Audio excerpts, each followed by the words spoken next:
Good morning! This is the Paradise Unicorn Priestess bringing you day 141 of A Course in Miracles, the Yin translation, where we use female words. This would be May 21st if you're starting at the new year.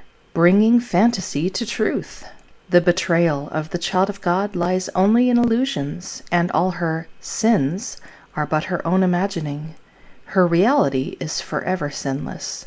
She need not be forgiven but awakened. In her dreams, she has betrayed herself, her sisters, and her God. Yet what is done in dreams has not really been done. It is impossible to convince the dreamer that this is so, for dreams are what they are because of their illusion of reality. Only in waking is the full release from them, for only then does it become perfectly apparent that they had no effect upon reality at all and did not change it. Fantasies change reality. That is their purpose. They cannot do so in reality, but they can do so in the mind that would have reality be different. It is then only your wish to change reality that is fearful, because by your wish you think you have accomplished what you wish. This strange position, in a sense, acknowledges your power, yet by distorting it and devoting it to evil, it also makes it unreal. You cannot be faithful to two masters who ask conflicting things of you. What you use in fantasy you deny to truth, yet what you give to truth to use for you is safe from fantasy. When you maintain that there must be an order of difficulty in miracles, all you mean is that there are some things you would withhold from truth. You believe truth cannot deal with them only because you would keep them from truth.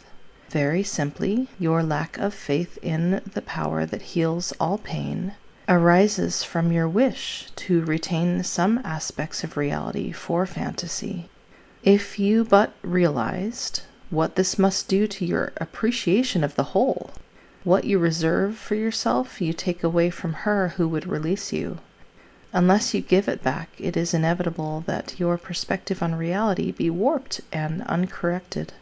As long as you would have it so long will the illusion of an order of difficulty in miracles remain with you, for you have established this order in reality by giving some of it to one teacher and some to another.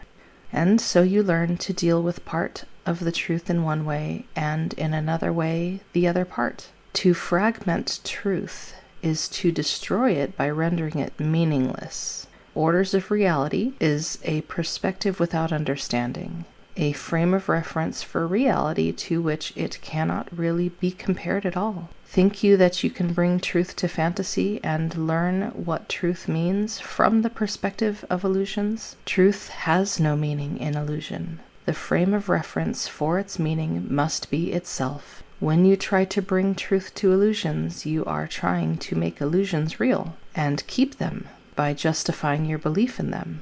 But to give illusions to truth is to enable truth to teach that the illusions are unreal, and thus enable you to escape from them. Reserve not one idea aside from truth, or you establish orders of reality that must imprison you. There is no order in reality, because everything there is true. Be willing, then, to give all you have held outside the truth to her who knows the truth, and in whom all is brought to truth. Salvation from separation would be complete or will not be at all. Be not concerned with anything except your willingness to have this accomplished. She will accomplish it, not you. But forget not this: when you become disturbed and lose your peace of mind because another is attempting to solve her problems through fantasy, you are refusing to forgive yourself for just this same attempt. And you are holding both of you away from truth and from salvation. As you forgive her, you restore to truth what was denied by both of you, and you will see forgiveness where you have given it. And here it is, an entire section of the reading that is talking about the very thing that I don't understand in A Course in Miracles that I want to understand what it is saying. The difference between bringing illusions to truth, which is the way to forgive and undo illusions, or the attempt to bring truth to illusions, which does not work. It deepens the perception of illusions and does not lead to good things. But I just haven't figured out, okay, what does that mean in my practical, real life, day-to-day, when am I doing that and when am I not? I feel like all the information is here and I just haven't gotten it yet, hoping that I will. All right, we're entering into another review period. This is the introduction. Review lessons 141 through 150 introduction. Now we review again, this time aware we are preparing for the second part of learning how the truth can be applied. Today, we will begin to concentrate on readiness for what will follow next. Such is our aim for this review and for the lessons following. Thus, we review the recent lessons and their central thoughts in such a way as will facilitate the readiness that we would now achieve. There is a central theme that unifies each step in the review we undertake, which can be simply stated in these words: my mind holds only what I think with God. That is a fact and represents the truth of what you are and what your mother is. It is this thought by which the mother gave creation to the child, establishing the child as co-creator with herself. It is this thought that fully guarantees salvation to the child, for in her mind no thoughts can dwell but those her mother shares. Lack of forgiveness blocks this thought from her awareness, yet it is forever true. Let us begin our preparation with some understanding of the many forms in which the lack of true forgiveness may be carefully concealed. Because they are illusions, they are not perceived to be but what they are: defenses that protect your unforgiving thoughts from being seen and recognized. Their purpose is to show you something else and hold correction off through self-deceptions made to take its place.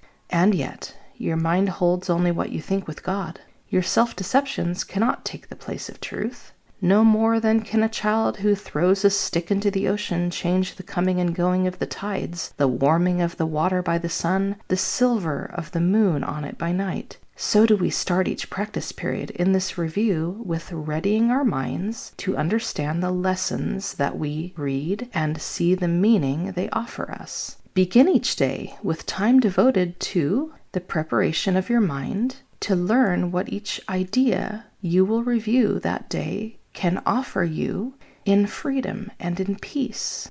Open your mind and clear it of all thoughts that would deceive, and let this thought alone engage it fully and remove the rest. My mind holds only what I think with God. 5 minutes with this thought will be enough to set the day along the lines which God appointed, and to place her mind in charge of all the thoughts you will receive that day. They will not come from you alone, for they will all be shared with her, and so each one will bring the message of her love to you, returning messages of yours to her. And so will communion with the Lady of Hosts be yours, as she herself has willed it be. And as her own completion joins with her, so will she join with you, who are complete as you unite with her and she with you. After your preparation, merely read each of the 2 ideas assigned to you to be reviewed that day. Then close your eyes and say them slowly to yourself.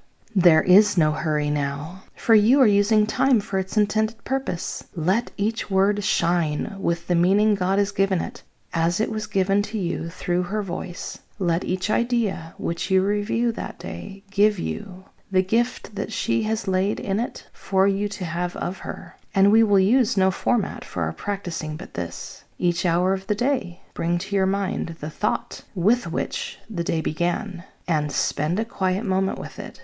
Then, repeat the 2 ideas you practice for the day unhurriedly, with time enough to see the gifts that they contain for you, and let them be received where they were meant to be. We add no other thoughts, but let these be the messages they are.